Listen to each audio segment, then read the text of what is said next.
Contrary to popular belief, it doesn't always take a major accident to cause a concussion, and even children aren't safe from getting concussed. A concussion is an injury to the brain that can occur either with a direct hit to the brain or a hit to the body that makes the head shake enough that the brain will shake inside the skull.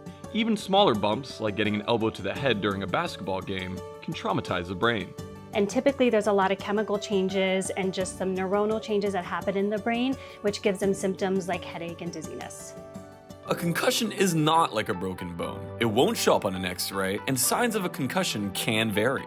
So when we talk about signs and symptoms of a concussion, we do cluster them into symptoms that are pretty similar. So sometimes it's very heavy cognitive load, meaning stuff that you would notice in school. So memory issues, not being able to focus in school, not being able to retain information like you used to. Additionally, symptoms can be hard to identify and can even vary from physical pain to mood swings depending on what part of the brain is most affected by the trauma. There's also some emotional symptoms, which are sometimes hard to kind of tease out with teenagers. So, feeling more sad, feeling more anxious, feeling more worried, those are pretty common after a concussion as well.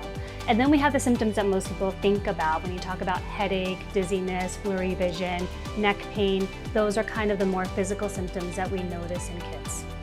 Student athletes and kids should be encouraged to tell someone, like a parent, teacher, or a coach, if they hit their head at any time. If you're a high school athlete, touch base with your athletic trainer. They're pretty plugged into the school, so they will immediately implement some school accommodations for your schoolwork, but then also guide you as far as when to see a physician and then when to start some physical activity. If you're not a high school athlete, then you want to see your primary care provider. I think the biggest thing is we want kids to play sports. We don't want people to be afraid of playing sports because there's a lot to be learned for working with the team and being part of the team, but we want to do it safely.